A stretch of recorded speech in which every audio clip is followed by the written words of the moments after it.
Music has always been an important part of life, culture, and expression.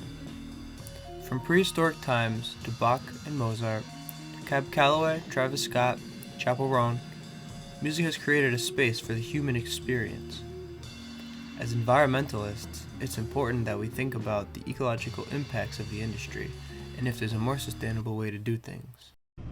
Your call has been forwarded to voicemail. The person you're trying to reach is not available. At the tone, please record your message. Having asked a handful of people, the majority don't seem to think about how the music industry may impact the environment. But once they were prompted, the idea started to flow. They would bring up personal experiences, things they may have heard.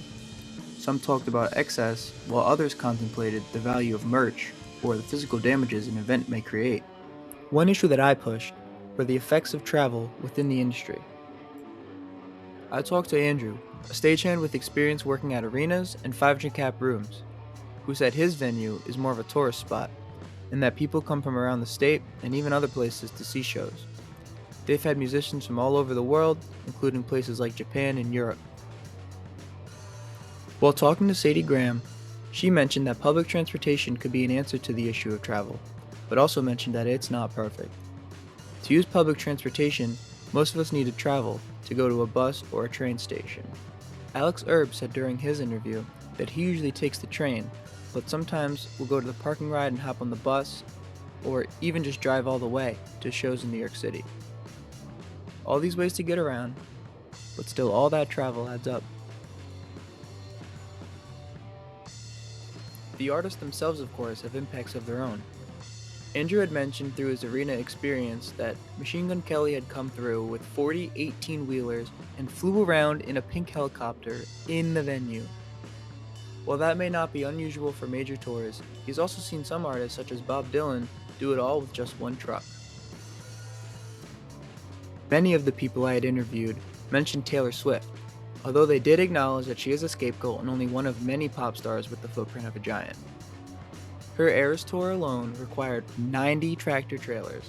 That's 90 trucks going to 149 shows in 51 cities across 5 continents. This begs the question, where is the line between excess and artistry? Or as Andrew put it, what do you need for your art? Concerts generate trash. Alex mentioned how his boots get sticky after concerts from the sodas and the beers. Oftentimes this comes from the drop cups or bottles that consumers see as empty. He said he finds himself kicking cans around unintentionally and expressed his distaste. Sadie and Alex both mentioned the trash left behind at outside venues and how there's a very low chance that everything will get picked up by the staff in an open environment like that. Andrew mentioned how people just feel loose in the environment created by live music, and how it's normalized to drop things because you're too busy experiencing it, and how one empty chip bag isn't so bad until 2,000 people say it's just one chip bag. The scarring on the land is not just confined to trash. Sadie mentioned the way vegetation is trampled at events, especially at festivals, or over a season at venues like Bethel Woods or SPAC. There's a never-ending list of negative trade-offs that a few chords and some people to listen to them can have. But music is human, and music is nature. It will always be around. So I ask, how do we find the harmony?